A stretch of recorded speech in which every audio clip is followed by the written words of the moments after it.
Today's tip is to eat processed foods. Processed foods include foods that's been cooked, canned, frozen, packaged, or changed in nutritional composition using fortifying, preserving, or preparing in different ways. Anytime we cook, bake, or prepare food, we're processing it. Processed foods falls on a spectrum from minimally to heavily processed. While some processed foods should be consumed less often, many actually have a place in a balanced diet and can actually encourage you to eat healthier. Today's podcast will help you sort the nutritious from the not-so-nutritious and provide some ideas on how you can use many processed foods to make healthy eating simple and convenient. So first, the not-so-healthy processed foods. The reason processed foods have been given a bad name. As I just mentioned, processed food falls on a spectrum from minimally to heavily processed.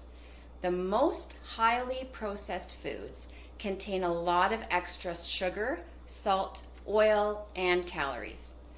Ready-to-eat foods such as crackers, granola, and deli meat are more heavily processed. The most heavily processed foods often are pre-made meals, including canned soups, frozen pizza, and microwavable dinners. Additives such as salt and fat are included in these foods to increase the food's shelf life. Items loaded up with these ingredients can provide you with almost twice the daily recommended amount of sodium and sugar. So the daily recommended amount of sodium is around 1,500 milligrams. A can of soup, for example, can have around 1,700 milligrams.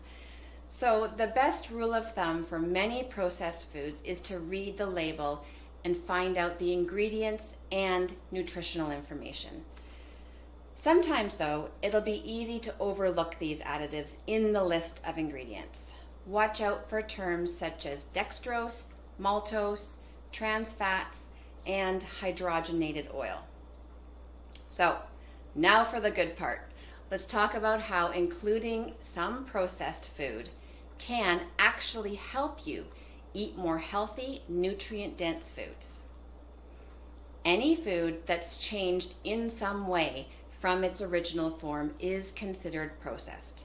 Cut, cooked, packaged, and frozen foods are processed.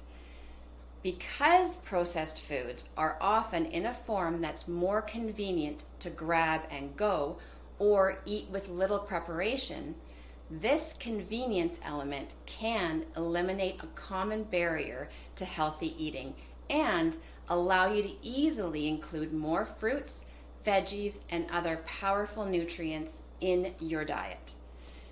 Here's a list of some processed foods that can be a part of a healthy diet. So, pre-cut and washed fresh fruit and vegetables. If it's in the fridge already, cut, washed, and ready to eat, you are more likely to eat it. Bagged lettuce, spinach, and prepared salads are great and convenient. The dressings that come with them, with some bagged salads, can be less than ideal.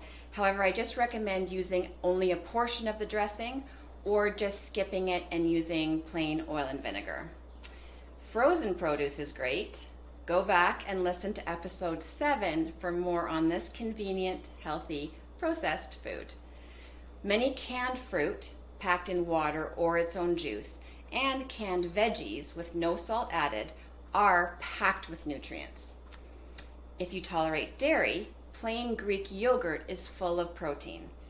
Add some fresh fruit or canned fruit if you prefer some sweetness. Canned chickpeas, beans, and lentils can just be opened and tossed into your recipe, no soaking or cooking required. And lastly, canned fish like tuna or salmon is an easy protein source to add to salads and sandwiches.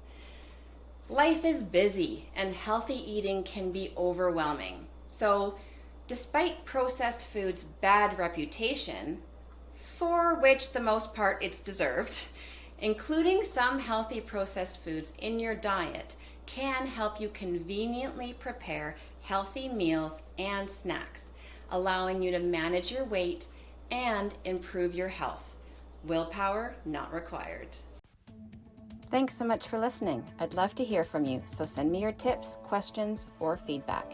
You can find me on Facebook and Instagram at Fired Up Fitness Coaching, or email me at willpowernotrequired@firedupfitness.ca. Thanks so much. I look forward to connecting with you.